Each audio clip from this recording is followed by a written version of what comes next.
অনেকদিন তাকে রেখে দেওয়ার পরে মুখ দাড়ি বড় হয়ে যায়, এরপর জনতার সামনে আনা হয় যে হ্যাঁ এই যে জঙ্গিকে ধরছে। আসামি মারা যাওয়ার পর পুলিশ বুঝতে পারে যে আসামির কাছে 6 রাউন্ড গুলি ছিল।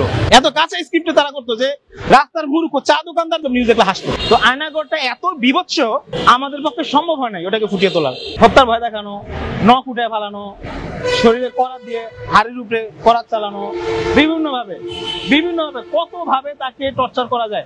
এখানে শুধু সামান্য মানে যেগুলো আমাদের সাধ্যের মধ্যে আছে, এই ইলেকট্রিক্যাল শক চেয়ার ওগুলো তো আমরা কিনতে পারবো না, ওগুলো তো নাই, ওগুলো তো আপনি বাজারে পাবেন না, আপনি দেখাবেন কিভাবে মানুষকে? ধরুন একজন মানুষকে রাস্তা থেকে তুলে নেওয়া হলো, এরপর তাকে শাস্তি দেওয়া হলো, মারা হলো, মানে স্বীকার কর তুই জঙ্গি।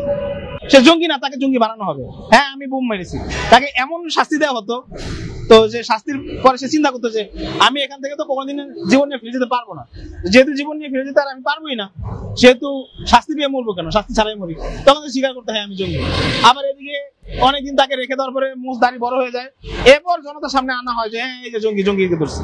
এরপর আপনারা দেখেন যে তাকে যখন ক্রস ফায়ার করে মারা হয় তখন বলে কি যে অমুক জায়গায় যাওয়ার পরে উৎপেতে থাকা লোকেরা পাল্টা গুলি করে, পুলিশও পাল্টা গুলি করে, এরপর মারা যায় কে? আপনার গত 15 বছর যাবত আপনার একই রিপোর্ট করতেছেন অমুক জায়গায় যাওয়ার পরে তারা পাল্টা গুলি করে, আপনি অমুক জায়গায় আগে ফোর্স পাঠাতে পারেন না? হুমায়ুন আহমেদ একটা প্রশ্ন করেছে যে আসামি মারা যাওয়ার পর পুলিশ বুঝতে পারে যে আসামির কাছে 6 রাউন্ড গুলি ছিল। 3 দিন যখন তাকে জেলখানায় 1 মাস ধরে আটকে রাখা হয়েছে তখন পুলিশ বুঝতে পারে না তার কাছে 6 রাউন্ড গুলি ছিল। মানে নাটক স্ক্রিপ্ট গুলো পর্যন্ত এত কাঁচা স্ক্রিপ্টে তারা করতো যে রাস্তার মূর্খ চা দোকানদারদেরকে আমি বলতে শুনেছি যে ওরা একদম নিউজ দেখলে হাসতো। আমরা কি পরিমাণ ট্রমার ভিতরে ছিলাম, এখনো পর্যন্ত দেশের মানুষ কথা বলতে ভয় পাচ্ছে। তারা ভাবছে যে দুঃস্বপ্ন দেখে আবার ফিরে আসে, আবার হয়তো আমার উপর অত্যাচার করবে। প্রতীকীভাবে ওই যে কয়েকটা ডায়লগ, যেমন তোর আল্লাহরে ডাক দেখি আসি কিনা, বিভিন্ন ভাবে আল্লাহকে চ্যালেঞ্জ করা হয়েছে, তুই বল তুই জঙ্গি, তাকে স্বীকার করানো, বাধ্য করানো, ইন্ডিয়ার বিরুদ্ধে কথা বলিস কেন। তো আল্লাহ কিন্তু ডাক শুনেছে, তারা হয়তো বুঝতে পারেনি কিন্তু আল্লাহ ডাক শুনেছে এবং আল্লাহ তাদের ক্ষমতা উল্টে দিয়েছে।